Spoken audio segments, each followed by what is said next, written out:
नमस्कार बच्चों, मैं डिम्पल सैनी लेकर आई हूँ आप सभी के लिए संस्कृत की ऑनलाइन क्लास। तो आप सभी का बहुत बहुत स्वागत है आपके इस क्लास में।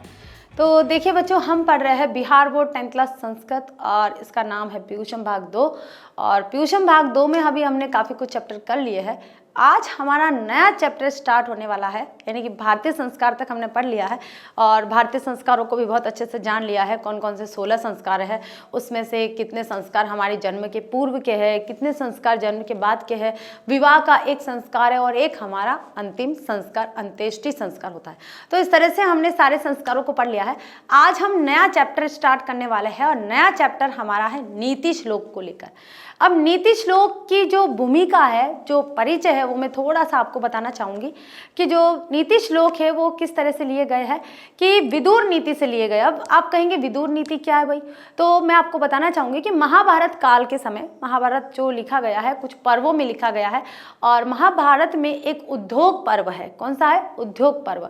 और उद्योग पर्व के अंतर्गत विदुर, जो विदुर धृतराष्ट्र के एक श्रेष्ठ मंत्रियों में से एक गिने जाते थे, जिन्हें विदुर काका भी कहते थे। कौरव और पांडव विदुर काका कहकर पुकारते थे। तो वो जो विदुर थे वो महाज्ञानी थे, महापंडित थे, बहुत ज्ञान था उनके अंदर। अब कुछ परिस्थितियां ऐसी थी कि जो राजा महाराजाओं का काल ऐसा था कि राजाश्रय में रहते थे, राज्याभिषेक हुआ और परिवारवाद चलता था, इस कारण से उनका कोई इतना महत्व नहीं था वहाँ पर। लेकिन नीति की बात करें तो विदुर नीति में प्रथम थे, श्रेष्ठ थे। तो उनके दरबार में, महाभारत काल में जो दरबार था, उस दरबार में या राज्य में विदुर की जो नीतियाँ थी, उन नीतियों की कोई भी समता नहीं कर सकता था, कोई भी समानता नहीं कर सकता था। तो क्या होता है कि उद्योग पर्व में जब युद्ध सामने होता है, धृतराष्ट्र जो है अंधे कौरवों के पिता होते हैं, यानी कि कौरव पक्ष के पिता होते हैं और हस्तिनापुर के राजा होते हैं। उस समय राजपाट उनके हाथों में होता है, लेकिन दिखाई नहीं देता है और न दिखने के कारण वे इतना जजमेंट अच्छे से नहीं कर पाते हैं, न्याय नहीं कर पाते हैं। और न्याय क्यों करेंगे ढंग से? क्यों? क्योंकि जो कौरव पक्ष वो उनका खुद का परिवार है, उनके पुत्र है। कौरव पक्ष पूर्ण रूप से उनके पुत्र गिने जाते हैं और अपने पुत्रों के साथ में अन्याय कैसे कर सकते हैं, यानी कि उनके पुत्रों का विरोध कैसे कर सकते हैं। तो इसलिए कहीं ना कहीं धृतराष्ट्र अन्याय का साथ देते हैं, इसलिए पांडवों के साथ वो न्याय नहीं कर पाते। तो यहाँ क्या होता है कि जब धृतराष्ट्र के सामने को पता चल जाता है कि भाई महाभारत का युद्ध होने वाला है, उद्योग पर्व की बात है ये कि जब महाभारत का युद्ध होने वाला और ये होकर ही रहेगा, तो उनके मन के अंदर एक विचारधारा चलती है। क्योंकि धृतराष्ट्र को ये पता होता है कि पांडव पक्ष में श्री कृष्ण है और पांडवों की सेना श्री कृष्ण के होने से मजबूत हो गई है। और जो कौरव पक्ष है वो भले ही धुरंधर महाराजाओं, धुरंधर योद्धाओं से भरा हुआ है, लेकिन फिर भी उसमें कोई ना कोई कमी है, क्योंकि उन्हें पता था कि ईश्वरीय शक्ति पांडवों के साथ में है, क्योंकि पांडव धर्म पर चल रहे हैं।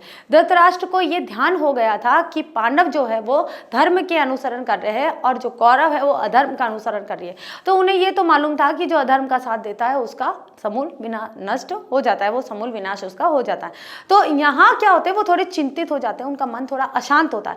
तो उस अशांत मन को शांत करने के लिए वो अपने श्रेष्ठ मंत्री विदुर को बुलाते हैं और कहते हैं कि भाई नीति क्या है? विदुर बताइए भाई नीति क्या है, किस प्रकार नैतिकता होती है, नीति किसे कहेंगे, है ना? अच्छा आचरण किसे कहेंगे, सभ्य व्यक्ति किसे कहेंगे, मूर्ख किसे कहेंगे। यानी कि आप सही और गलत में, न्याय और अन्याय में, सत्य और असत्य में, धर्म और अधर्म में जो भेद होता है, कृपया करके मुझे उससे अवगत कराइए, मुझे बताइए।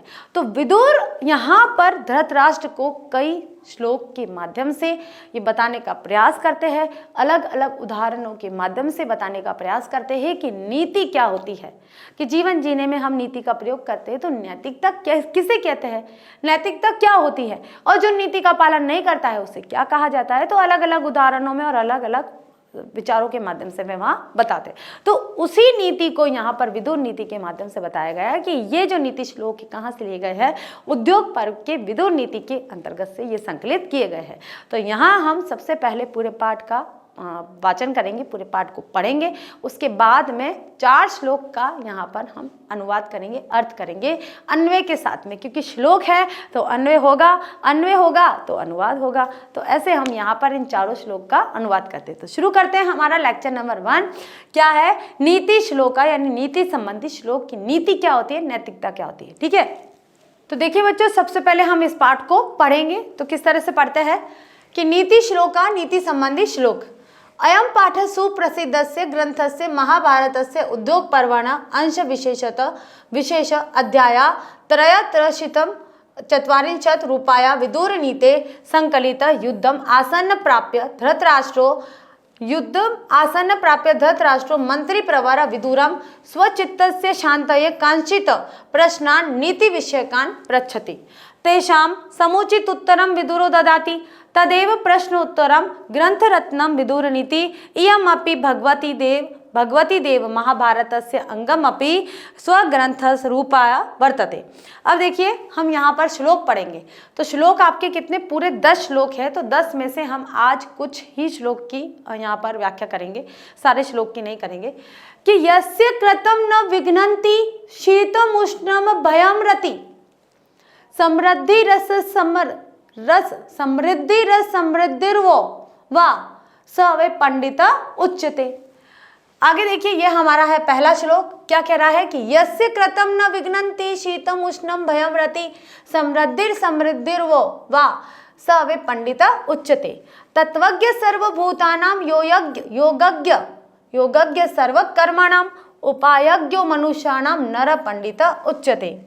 अनाहुतो प्रविशति अपृष्टो बहुभाषते। अनाहुत प्रविशति अपृष्टो बहुभाषते। अविश्वस्ते विश्वसिति मूढ़ चेता नराधमः। 3 श्लोक पढ़ लिए हमने। आगे देखिए, एको धर्म परम श्रेय शमे का शांतिरुत्तमा विद्ये का परमा तृप्ति अहिंसे का सुखावहा। क्या कह रहा है? एको धर्म परम श्रेय शमे का शांतिरुत्तमा विद्ये का परमा तृप्ति अहिंसे का सुखावहा। 4 हो गए हमारे। 5वां श्लोक है कि त्रिविधम नरकस्य वेम द्वारम नाशनात्मन।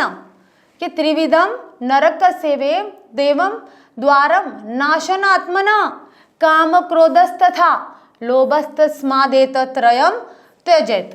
षड्दोषा पुरुषेणेव हातव्यमुतिष्ठित निद्रा तंद्रा भय क्रोध आलस्यम दीर्घ सूत्रता।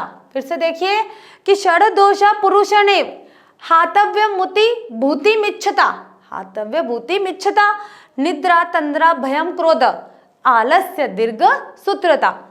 सत्येन रक्षते धर्मो विद्या योगेन रक्षते मृजया रक्षते रूपम कुलम व्रतेन रक्षते।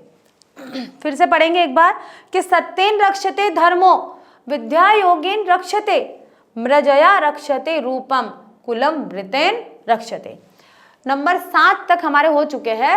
आगे देखिए, सुलभा पुरुषा राजन सत्यम सततम प्रियवादिन अप्रियस्य तु पथस्य वक्ता श्रोता च दुर्लभः।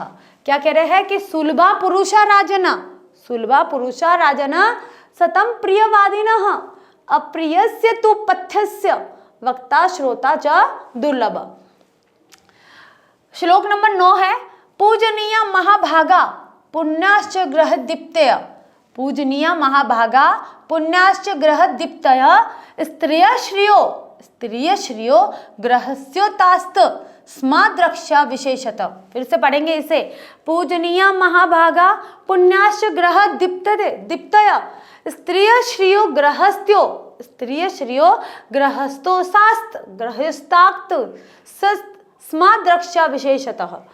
अंतिम हमारा श्लोक आता है, श्लोक नंबर 10। अकीर्तिम विनयो हंति हंतनर्थ पराक्रमः हंति नित्यम क्षमा क्रोधमाचरो हंत लक्षणम। क्या कह रहे हैं कि अकीर्तिम विनयो हंति हंत्यर्थम पराक्रमः हंति नित्यम क्षमा क्रोधामाचरो हंत्य लक्षणम। तो ये हमारे 10 श्लोक है। इन 10 श्लोक का अन्वय शब्दार्थ के साथ में हमें अनुवाद या फिर व्याख्या करनी है। आप सरलार्थ बोल सकते हो, लेकिन यहाँ आज हम केवल और केवल कुछ ही श्लोक की व्याख्या करेंगे, सारे श्लोक की व्याख्या नहीं करेंगे, क्योंकि थोड़ा थोड़ा पढ़ेंगे तभी हमें समझ में आएगा। एक साथ सारा पढ़ लिया तो बच्चों कुछ भी समझ में आने वाला नहीं है। और मैंने आपको भूमिका बता दी है कि ये जो श्लोक है कब कहे गए हैं, कि धृतराष्ट्र और विदुर दोनों के वार्तालाप के साथ कहे गए हैं। धृतराष्ट्र कुछ पूछ रहे हैं, उसका विदुर नीति पूर्वक जवाब दे रहे हैं कि नीति क्या है। तो नैतिकता को बताने के लिए धृतराष्ट्र द्वारा किए गए प्रश्नों को बता रहे हैं कि क्रोध क्या है, क्षमा क्या है, आलस्य क्या है, मनुष्य के क्या गुण होने चाहिए, मूर्ख कौन होते हैं, सज्जन लोग कौन होते हैं। इस तरह से यहाँ पर ये सारी चीजें बताई गई है। तो हम यहाँ पर अभी कुछ श्लोक का अनुवाद करेंगे।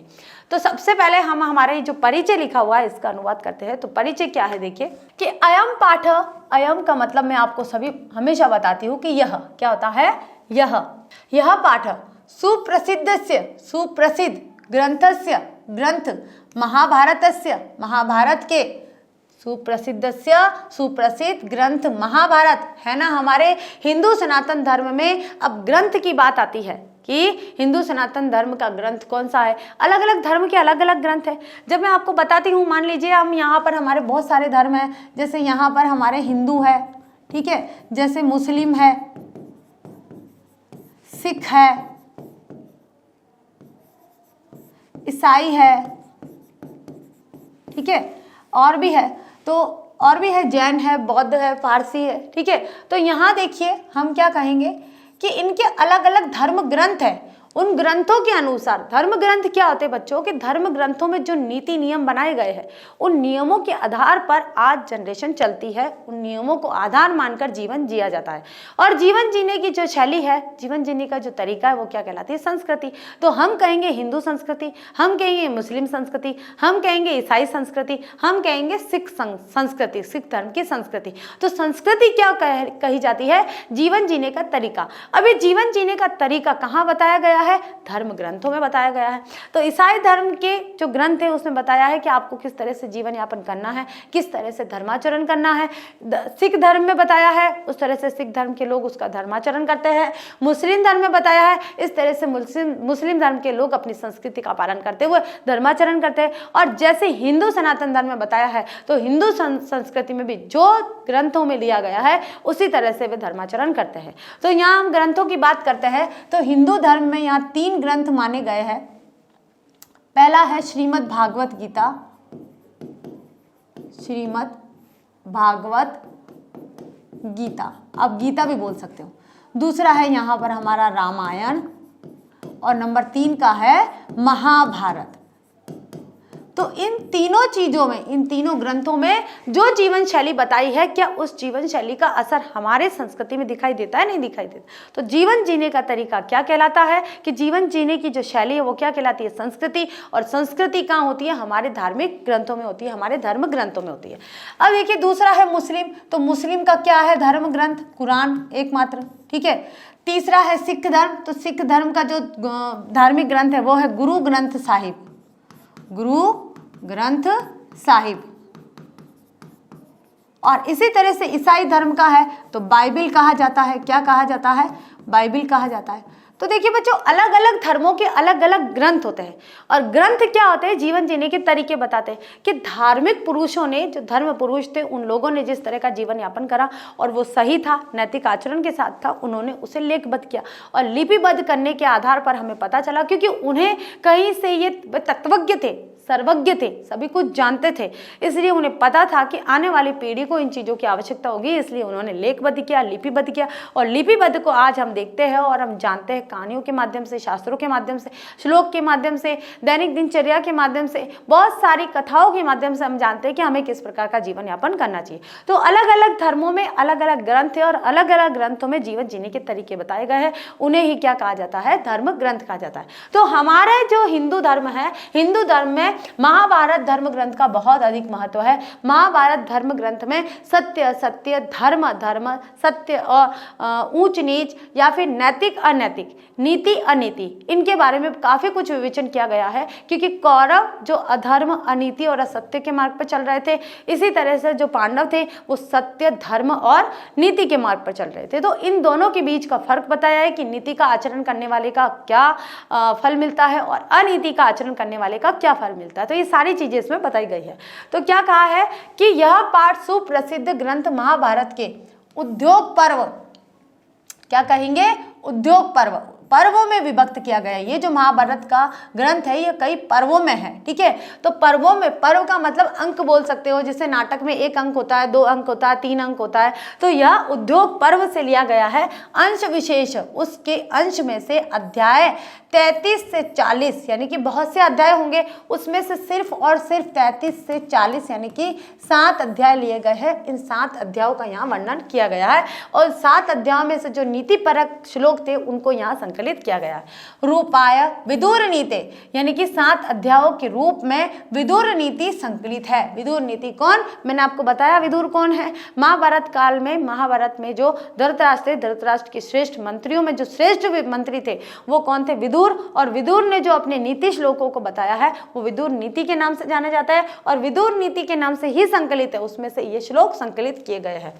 युद्धम आसन्न, आसन का मतलब कि करीब, कि युद्ध को समीप देखकर, प्राप्य जानकर, धृतराष्ट्र, धृतराष्ट्र कौन थे, कौरवों के पिता थे।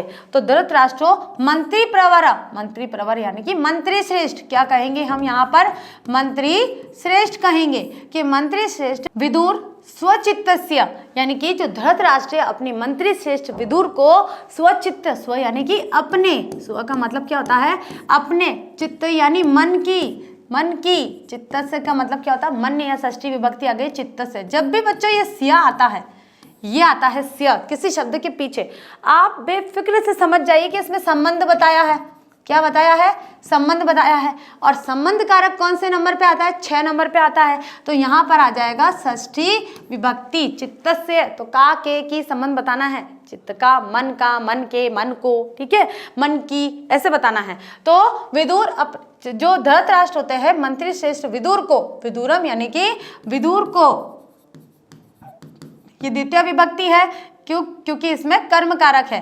तो विदुर को स्वचित्त से अपने मन की शांति का कांचित प्रश्नान, शांति के लिए कुछ प्रश्नों के द्वारा नीति विषय कान पृच्छति, नीति के विषय में पूछते हैं, ठीक है।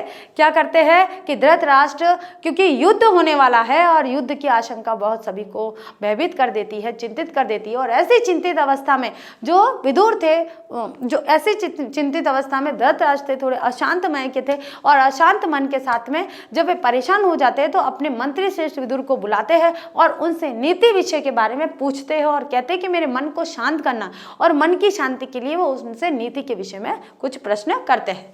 तेषाम, उनका, तेषाम यानी कि उनका, किनका, जो प्रश्न धृतराष्ट्र के द्वारा किया जाता है कि नीति क्या है, नैतिकता किसे कहते हैं, धर्म किसे कहते हैं, जब उनसे प्रश्न पूछा जाता है तो उनका, उन प्रश्नों का समुचित उत्तरम, उचित उत्तर, क्या कहेंगे हम, उचित उत्तर विदुरो ददाति, विदुर देते हैं। क्या कहेंगे, विदुर देते हैं।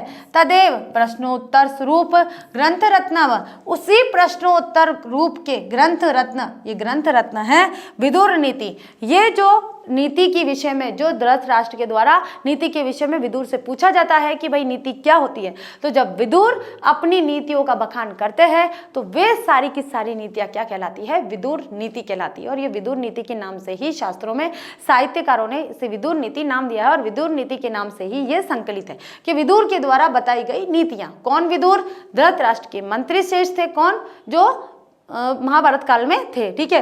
तो धृतराष्ट्र के श्रेष्ठ मंत्रियों में से एक थे विदुर, उनके द्वारा जो नीति बताई गई थी उसे क्या कहा जाता है, विदुर नीति, और विदुर नीति के नाम से ये फेमस है। इयमपि, इसमें भी भगवत गीतेव, इसमें भी जो भगवत गीता है, भागवत गीता है, महाभारतस्य अंगमपि, और ये भगवत गीता के रूप में महाभारत का एक अंग भी है। स्वतंत्र ग्रंथ रूपा वर्तते, ये भागवत गीता में महाभारत के अंग के रूप में भी स्वतंत्र ग्रंथ के रूप में है, ठीक है। कौन सा, विदुर नीति। भले ही भागवत गीता नीति की बात करती है लेकिन फिर भी भागवत गीता के अंतर्गत ये विदुर नीति महाभारत के स्वतंत्र ग्रंथ के रूप में ये विद्यमान है, ठीक है। अब करते हैं हम इसका हिंदी में अनुवाद कि यह पाठ सुप्रसिद्ध ग्रंथ महाभारत के उद्योग पर्व के अंश विशेष अध्याय, विशेष रूप से जो अध्याय 33 से 40 है, रूप में विदुर नीति से संकलित है। जब आप प्रसंग लिखेंगे तो आपको यह प्रसंग लिखना है कि यह पंक्तियां सुप्रसिद्ध ग्रंथ महाभारत के उद्योग पर्व के अंश रूप में विदुर नीति से संकलित किया गया है। युद्ध को निकट पाकर धृतराष्ट्र ने मंत्री श्रेष्ठ विदुर को अपने चित्त क्या होता है बच्चों, में बार बार आपको कहूंगी, आपको याद रखना है, ये हिंदी में भी आता है और संस्कृत में भी आता है। चित्त क्या होता है, मन, ठीक है। अपने चित्त की शांति के लिए, किसके लिए, शांति के लिए कुछ प्रश्न पूछे और पूछे गए प्रश्नों का उत्तर विदुर नीति देते हैं और वही प्रश्नोत्तर रूप ग्रंथ रत्न विदुर नीति है। और यह भगवत गीता की तरह महाभारत का अंग स्वतंत्र ग्रंथ के रूप में स्थित है, ठीक है। तो ये इसका अनुवाद था, जो परिचय है कि ये कहाँ से लिया गया है, महाभारत काल से लिया गया, महाभारत के उद्योग पर्व से संकलित किया गया और नीति परक ग्रंथ है। और जो प्रश्नोत्तर के माध्यम से जो नीति का बखान किया वो विदुर नीति कहलाती है और विदुर नीति एक ग्रंथ साबित हो चुका है और स्वतंत्र रूप से, ठीक है। अब चलते हैं हमारा यहाँ पर पहला श्लोक, हम इसका नंबर लगाएंगे। तो सबसे पहले हम इसे पढ़ेंगे, उसके बाद इसका अन्वय करेंगे, उसके बाद शब्दार्थ करेंगे, उसके बाद इसका अनुवाद करेंगे, यानी सरलार्थ करेंगे। तो हम इसका अनुवाद यहीं पर कर लेंगे, वो हम देख लेंगे बाद में। तो क्या है, यस्य कृत्यम न विघ्नन्ति शीतम उष्णम भयम रति समृद्धिर समृद्धिर्वा सवे पंडित उच्यते। यस्य का मतलब क्या कहा जाता है, जो कृत्यम यानी कि जो कार्य, कृत्यम का मतलब क्या होता है, कार्य को, न विघ्नन्ति यानी कि नहीं करता है, शीतम उष्णम भयम रति, विघ्नन्ति का मतलब नहीं करता है, शीत यानी सर्दी, उष्णम यानी कि गर्मी, भयम यानी कि भय, रति का मतलब क्या होता है, भावुकता, ठीक है। समृद्धि रस समृद्धिर्वा यानी कि समृद्धि और असमृद्धि, वा यानी कि स वे पंडित उच्यते, यानी कि देखिए क्या कह रहा है कि यस्य कार्य न विघ्नन्ति शीतम उष्णम भयम रति समृद्धि रस समृद्धिर्वा स वे पंडित उच्यते, कि जो मनुष्य, क्या कहा गया है कि जो मनुष्य, रति का मतलब क्या होता है, आनंद भी होता है बच्चों, यहां पर आप आनंद भी लिख सकते हो, ठीक है। क्या कह रहे हैं कि जो मनुष्य कार्य नहीं करता है, मतलब कि बाधाएं आती है फिर भी अपने कार्य को नहीं छोड़ता है, ठीक है। शीतम उष्णम भयम रति, जो मनुष्य चाहे, अब इसका पहले हम अन्वय कर लेते हैं कि यस्य कृतम शीतम उष्णम भयम रति समृद्धि असमृद्धि वा च न विघ्नति सवे पंडित, ठीक है, पंडित उच्यते। अब क्या कहा है कि जो कार्य सर्दी में हो या गर्मी में हो, डर के साथ हो या आनंद के साथ हो, क्या कह रहे हैं, उन पंडितों के लिए कहा गया है कि जो कार्य सर्दी में हो, गर्मी में हो, भय के साथ हो या डर के साथ हो, समृद्धि यानी सुख में, असमृद्धि यानी दुख में, समृद्धि यानी सुख में, यहाँ कहेंगे हम सुख में, और असमृद्धि यानी दुख में, ठीक है, कि जो कार्य सर्दी में, गर्मी में, डर में और आनंद में, सुख में या दुख में नहीं रुकता है, जिस व्यक्ति का कार्य चाहे सर्दी हो, चाहे गर्मी हो, चाहे भय हो, चाहे किसी तरह का भय हो, कई तरह की रुकावटें आती है और वे अपने कार्य को नहीं रोकते हैं, और आनंद में चाहे सुख हो और दुख हो, उनमें किसी प्रकार का कोई परिवर्तन नहीं आता है, उनके कार्य करने के तरीके में कोई परिवर्तन नहीं आता है।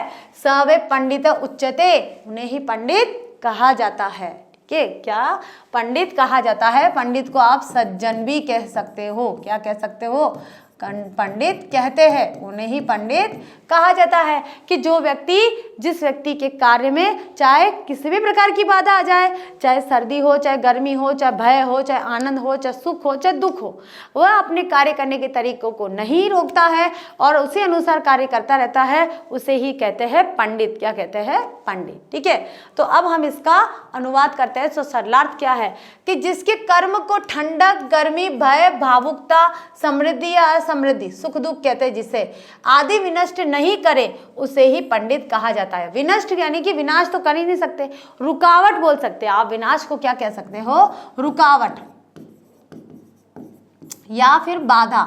यानी कि इन चीजों के आधार पर किसी प्रकार का भी कोई व्यक्ति कार्य कर रहा है और उस कार्य में कोई बाधा नहीं, उसको बाधा नहीं लगती है, वो अपने कार्य अनवरत करता रहता है चाहे कैसी भी परिस्थिति आ जाए, तो उसे क्या कहेंगे? उस व्यक्ति को क्या कहेंगे? पंडित कहेंगे। ठीक है, आगे चलते हैं बच्चों, हमारा श्लोक नंबर 2। तो श्लोक नंबर 2 क्या कह रहा है? तत्वज्ञ सर्वभूतानां योगज्ञ सर्वकर्मणां उपायज्ञो मनुष्याणाम नर पंडित उच्यते। अब सबसे पहले हम इसका अन्वय करेंगे। अन्वय के साथ आपको आसानी से समझ में आ जाएगा कि श्लोक क्या कह रहा है। तो आपको अन्वय याद रखना है कि सर्वभूत तत्वज्ञ, सर्वभूत का मतलब होता है सर्वभूत, भूत का मतलब होता है प्राणी, भूत का मतलब क्या होता है? प्राणी। कि सर्वभूत तत्वज्ञ, सभी जीवों का रहस्य, सभी जीवों का रहस्य, तत्वज्ञ जानने वाला, तत्वज्ञ किसे कहेंगे? जानने वाला, के सभी जीवों के रहस्य को जानने वाला, योगज्ञ सर्वकर्मणा, और सभी कर्मों के योग को जानने वाला, सभी कर्मों को जानने वाला।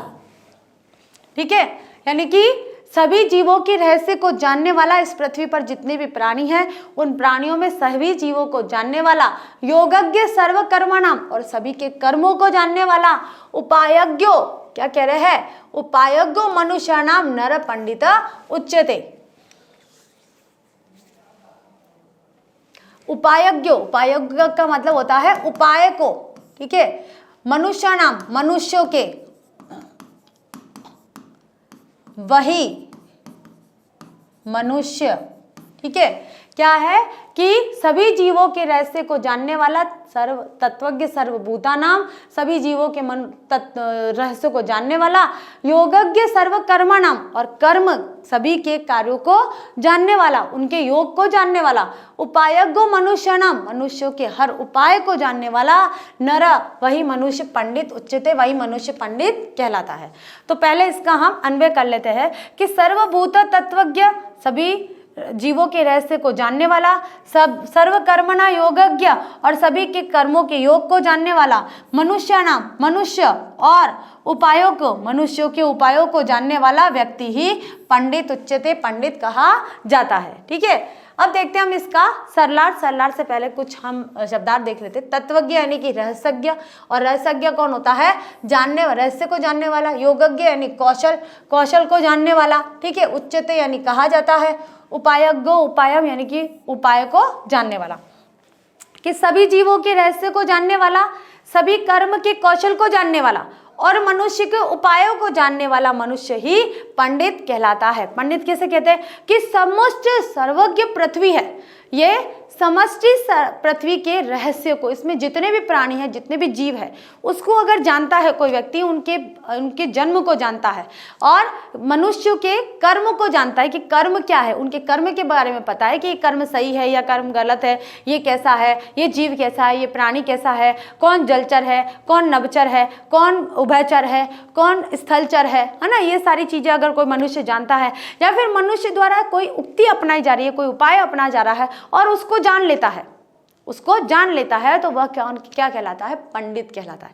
और पंडित किसे कहते हैं? जो सर्वज्ञ होता है, जिसको सभी कुछ पता होता है, उसे क्या बोलते हैं? पंडित। हम भी कहते हैं ना, ऐसे उदाहरण देते हैं ना, अरे तुम क्या पंडित बने फिरते हो, यानी कि तुम्हें तो सब कुछ पता है, क्या पंडित बने फिरते हो। तो पंडित क्या कहा जाता है? जो सभी कुछ जानता है, जो सब कुछ जिसे पता होता है, उसे क्या कहते हैं? पंडित। तो यहाँ भी यही बात बताई गई है, पहले और दूसरे श्लोक में यही बात बताई गई है कि जो सभी जीवों के रहस्य को जानता है, सभी के कर्मों को जानता है, मनुष्य के उपायों को जानता है, वो क्या कहलाता है?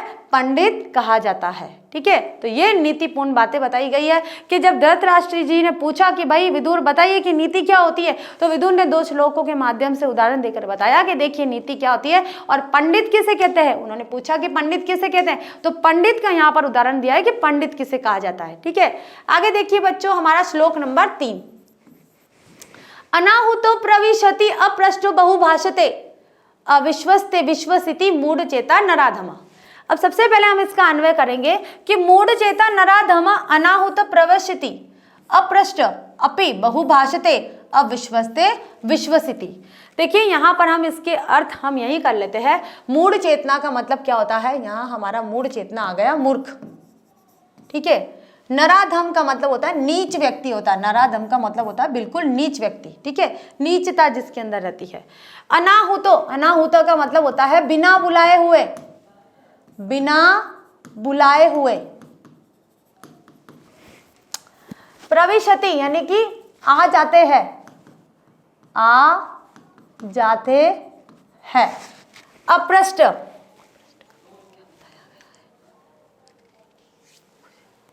अपृष्ट, अपृष्ट का मतलब होता है बिना पूछे, बिना पूछे। बहुभाषिते, बहुत बोलते हैं, बहुत बोलते हैं। अविश्वस्ते, अविश्वसनीय, अविश्वसनीय जिसपे विश्वास नहीं किया जाता। अविश्वसनीय किसे कहा जाता है, जिसपे विश्वास न किया जाए। आपको वन वर्ड आ जाता है, एक अर्थक शब्द लिखना है, यानी कि पूरे वाक्यांश का एक शब्द लिखना है, आता है तो अविश्वसनीय किसे कहेंगे, जिस पर विश्वास न किया जाए, और विश्वसनीय किसे कहेंगे, जिस पर विश्वास किया जाए। तो यहाँ दो शब्द आ गए हैं, ठीक है। और विश्वसिति विश्वास के,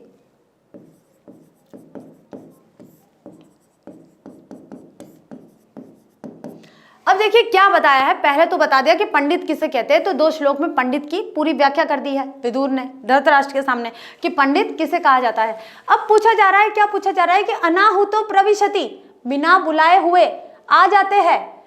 अपृष्टो बहुभाषते, बिना पूछे ही बोलते हैं, ठीक है। विश्वस्ते विश्वसिति, और अविश्वास अविश्वसनीय पर विश्वास करते हैं। मूढ़ चेता मूर्ख, नराधम व नीच होते हैं। देखिए उन मूर्ख लोगों के बारे में बताया है कि मूर्ख लोग कितनी नीचता पर आ जाते हैं, तो कितनी नीचता पर आते हैं। क्या कह रहे हैं कि जो मनुष्य बिना बुलाए हुए कहीं पर भी चला जाते हैं। मान लीजिए कोई बेवकूफ़ मूर्ख लोग है, फुलिश लोग है, और किसी ने बुलाया नहीं है और चले गए, किसी मीटिंग में चले गए या कहीं शादी ब्याह में चले गए भाई, तो क्या कहे जाएंगे, मूर्ख कहे जाएंगे, और उनकी क्या वैल्यू होती है। अब हम भाई बिना बुलाए बिना कार्ड के हम किसी की शादी में कैसे जा सकते हैं, किसी के कोई फंक्शन में कैसे जा सकते, जा ही नहीं सकते, जाना ही नहीं चाहिए। अगर आप जा रहे हो तो आप अपना ईमान खो रहे हो, आप अपनी इमेज गिरा रहे हो। आपको थोड़ा सा अटल रहना चाहिए, दृढ़ निश्चय रहना चाहिए कि मुझे बुलाएंगे तभी जाना है, ठीक है। कहीं पर भी आपको, जब तक आपको बुलाया नहीं जाए, आपको आमंत्रित नहीं किया जाए, आपको बिना व्यर्थ के उसके पास नहीं जाना चाहिए। अगर आप चले जाते हो बिना बुलाए तो आप मूर्ख की श्रेणी में आ जाएंगे, आपको मूर्ख समझा जाएगा, नीच नराधम समझा जाएगा। दूसरा कह रहे हैं कि अपृष्टो, बिना पूछे। अगर कोई बात कर रहे, बीच में 3-4 लोग बात कर रहे, मान लीजिए 2 लोग बात कर रहे और तीसरा आके उनके बीच में ऐसे टपक पड़ता है, अरे भाई तू क्यों फालतू में अपना वो मोल ले रहा है, दुश्मनी, ठीक है, वो टपक पड़ता है। तो गलत बात है, बिना पूछे अगर आपसे राय नहीं मांगी गई है तो आप राय क्यों दे रहे हैं। जब तक आपसे पूछा नहीं जाता है, जब तक आपसे कहा नहीं जाता है कि आप कुछ कहिए, आप बोलिए, तब तक आपको नहीं बोलना चाहिए। और जो व्यक्ति बिना बात के किसी के भी मसले में पड़ जाता है, किसी के भी मामले में, किसी के भी विवाद में पड़ जाता है, तो वो क्या कहलाता है भाई, मूर्ख कहलाता है। ऐसा नहीं कह रही हूँ कि झगड़ा हो रहा है और आप बचाने जा रहे हैं तो आप मूर्ख हो, नहीं, वो तो समझदारी वाली बात है। लेकिन ऐसे ही कोई वार्तालाप हो रहा है और आप बीच में उनके विषय में, उनका खुद का पर्सनल विषय चल रहा है और हम उसी विषय में आकर बात करने लग गए, तो फिर क्या कहलाएंगे, हम मूर्ख कहलाएंगे। ये तो बेवकूफ़ है, कहीं भी आ जाते हैं भाई, है ना। तो ऐसा हमें नहीं करना है, हमें अपनी इमेज बनाकर रखनी है। तो यहाँ जो विदुर है उन्होंने यही बात बताई है कि जो नीच और मूर्ख लोग होते हैं, जो नराधम और मूर्ख लोग होते हैं, वो कैसे होते हैं, उनकी क्या प्रकृति होती है। तो क्या प्रकृति, किस तरह की विशेषता होती है उनके अंदर, उनके गुणों में क्या क्वालिटी होती है, तो वो क्वालिटी बताई जा रही है बच्चों। यहाँ पर क्या कहा है कि बिना बुलाए जो आ जाते हैं और बिना पूछे ही बोलने लगते हैं, ठीक है। विश्वस्ते और अविश्वसनीय पर विश्वसिति विश्वास करते हैं। उन्हें पता ही नहीं है कि भरोसेमंद कौन है, कौन भरोसे लायक है, उन्होंने कभी ट्राई नहीं किया। मूर्ख लोग हैं, उन्हें बुद्धि नहीं है, तो कैसे पता चलेगा कि विश्वास करने योग्य नहीं है, ठीक है। तो जो बिना अविश्वसनीय लोगों पर भी विश्वास कर लेते हैं, मूढ़ चेता नराधमा, वे किस श्रेणी में आते हैं, मूर्ख और नीच लोगों की श्रेणी में आते हैं। ठीक है। तो ये हमारा यहाँ पर अनुवाद हुआ है, ये हमारा अन्वय हो गया है। अब हम यहाँ करते हैं शब्दार्थ और सरलार्थ। तो अनाहुता यानी बिना बुलाए हो, अपृष्ट बिना पूछे हुए, अविश्वस्ते जने यानी कि वह व्यक्ति जिस पर विश्वास नहीं किया जाता है, मूढ़ चेतना मूर्ख, ठीक है। नराधम जो जन नीच, मनुष्यों में नीच होता है। नराधम किसे कहा जाता है? नराधम। यहाँ पर हम लिखते हैं, यहाँ लिखते हैं नराधम, ठीक है। तो नराधम का यहाँ हम संधि विच्छेद करते हैं तो ये हो गया हमारा नर और प्लस अधम। अधम का मतलब क्या होता है? नीच, और नर यानी मनुष्य।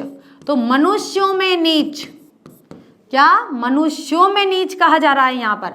नराधम मनुष्यों में जो नीच होते हैं उन्हें कहा जाता है कि मनुष्यों में नीच प्राणी कौन है? जो बिना बुलाए कहीं भी चले जाते हैं, बिना पूछे किसी के भी मामले में दखल दे देते हैं, अविश्वसनीय लोगों पर विश्वास कर लेते हैं, वो मनुष्यों में नीच और मूर्ख समझे जाते हैं, ठीक है। तो मूर्ख हृदय वाला मनुष्यों में नीच बिना बुलाए प्रवेश करता है और बिना पूछे बहुत बोलता है, अविश्वसनीय व्यक्ति पर विश्वास करता है। अगर आप इस तरह के फॉर्म में नहीं लिखना चाहते हो, आप अपने मन से लिखिए बच्चों, बहुत अच्छा है। जरूरी नहीं है आपको किताब की भाषा लिखनी है, कोई नहीं कहता, आपका आंसर सही होना चाहिए। आप अपने मन से बताइए ना, जैसे मैंने आपको यहाँ बताया कि क्या है कि बिना, जो मनुष्य बिना बुलाए किसी कहीं भी चले जाते हैं या आ जाते हैं, बिना बुलाए आ जाते हैं और बिना पूछे ही बोलने लगते हैं बीच में, और जो अविश्वसनीय लोगों पर विश्वास करते हैं, वे लोग मनुष्यों में नीच होते हैं और मूर्ख की श्रेणी में आते हैं। आप इस तरह से लिख सकते हो अपने मन से। जरूरी नहीं है आपकी बुक में या आपकी पासबुक में या कहीं पर भी, कोई भी आपको जहाँ से मटेरियल प्राप्त हो वो ही लैंग्वेज लिखनी है। लैंग्वेज कोई नहीं कहता है, आंसर हमारा सही होना चाहिए भाई। जो बात हम समझाने जा रहे हैं वो सामने वाले को अच्छे से समझ में आ जानी चाहिए, ठीक है। तो अगला हमारा श्लोक है बच्चों नंबर 4 का श्लोक। अब नंबर 4 का श्लोक क्या है कि एको धर्म परम श्रेय, शमे का शांति उत्तमा, विधेय का परमावृत्ति, अहिंसे का सुखावहा। अब अन्वय कर लेते हैं। सबसे पहले अन्वय करेंगे क्योंकि अन्वय करते ही हमें आसानी से सब समझ में आ जाता है। अन्वय एक सीधी सरल भाषा में लिखा होता है और सीधी सरल भाषा एकदम समझ में आ जाती है।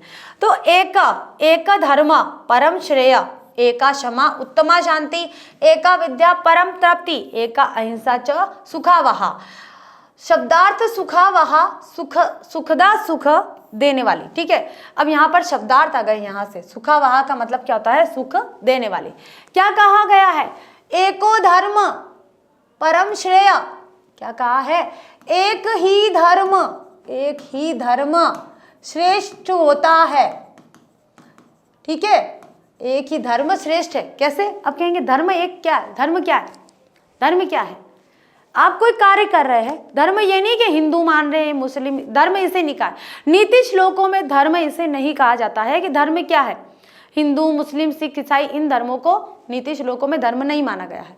नैतिक कार्य करना, सत्य का आचरण करना, है ना, अहिंसा का पालन करना, ठीक है, सत्य बोलना या अच्छे चरित्र का होना, ये क्या है? धर्म है। सद्व्यवहार करना, परोपकार करना, ये सब क्या कहलाता है? धर्म है। दया पुण्य करना, ठीक है, और किसी पर करुणा दिखाना, दीन दुखियों की सेवा करना, ये सब क्या है? धर्म है। तो एक ही तरह का धर्म होना चाहिए आपका। ऐसा नहीं कि कभी आपने गलत कर लिया, कभी आपने सही कर लिया, कभी आपने अच्छा करा, कभी आपने बुरा करा, कभी आपने सत्य भी बोल दिया, कभी कभी असत्य भी बोल दिया। तो दो मार्गों पर नहीं चलना चाहिए, एक मार्ग पर, एक ही रास्ते पर चलना चाहिए। और धर्म यहाँ पर नीति श्लोकों में धर्म क्या होता है? पर्टिकुलर किसी धर्म या रिलीजन को लेकर नहीं होता है। धर्म होता है अच्छी वृत्ति, अच्छे विचार, ठीक है, वो क्या कहलाता है? धर्म, जो हमें ईश्वर प्राप्ति का साधन हो। धर्म क्या है? ईश्वर प्राप्ति का साधन, जो ईश्वर तक हमें पहुंचाने का कार्य करता है, जिससे हमें मन की शांति मिलती हो, वो क्या होता है? धर्म होता है। तो यहाँ उस धर्म की बात की गई है कि एक ही धर्म श्रेष्ठ होता है, कि एक ही तरह के आचरण से अगर आप जीवन जी रहे हैं, और वही धर्म श्रेष्ठ है जो सत्य का अनुसरण करता है। क्षमे का, और क्षमा भी एक ही होती है, एक ही क्षमा होती है, ठीक है। धर्म भी एक ही श्रेष्ठ होता है और क्षमा भी एक ही होती है। और शांति उत्तमा, और शांति भी उत्तम श्रेणी की एक ही होती है। कैसी होती है? एक ही होती है। विद्ये का परमा तृप्ति, विद्ये का मतलब क्या? विद्या का क्या होती है? विद्या, विद्या ही एक ही होती है जो परम तृप्ति, परम तृप्ति का मतलब क्या होता है? परम सुख प्राप्त करती है। परम तृप्ति का मतलब क्या होता है? सुख। अहिंसा एका, और अहिंसा भी एक ही होती है, एक ही अहिंसा सुखावहा, सुख प्रदान करती है।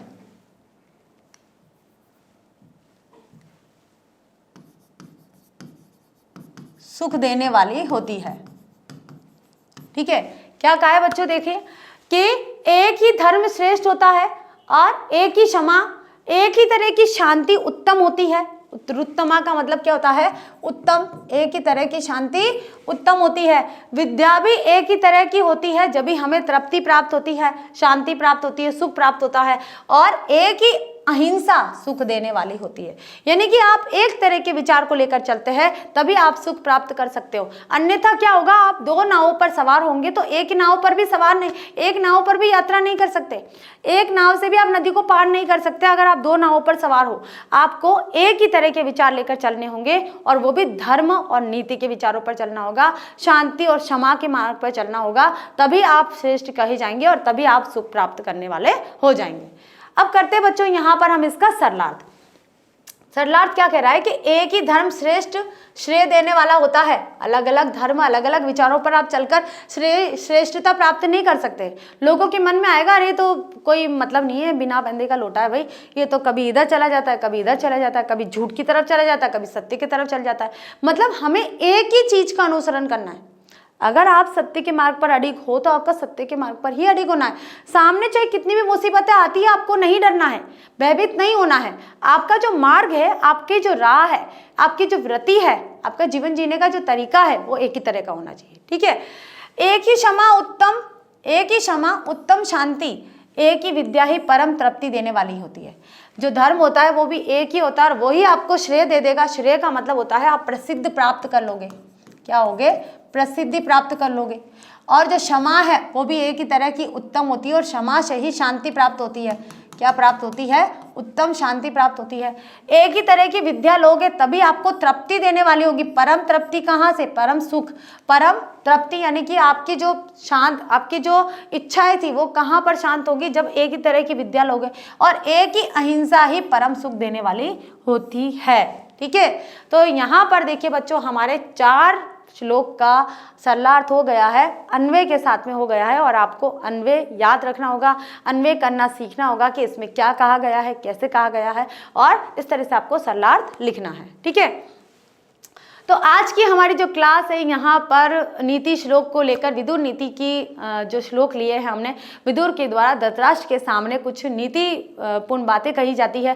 धृतराष्ट्र उनसे पूछते हैं कि मेरा जो चित्त है, मेरा जो मन है वो अशांत है, उसको शांत करने के क्या उपाय हो सकते हैं। तो वो पूछते हैं कि पंडित किसे कहा जाता है, सज्जन किसे कहा जाता है, धर्म क्या है, एक व्रती क्या है। तो वो अलग अलग तरीके से, अलग अलग चीज़ों के माध्यम से, नीचता क्या है, मूर्ख लोग कौन होते हैं, उन चीज़ों को सबको, सारे जो धृतराष्ट्र के द्वारा प्रश्न पूछे जाते हैं उन सारे प्रश्नों को विदुर अपनी विदुर नीति के माध्यम से समझाने का प्रयास करते हैं।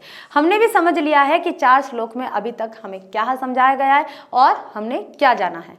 आज के लेक्चर में हमारा इतना ही। अगले लेक्चर में हम आगे के श्लोक लेकर फिर से हाजिर होते हैं। तब तक के लिए थैंक यू।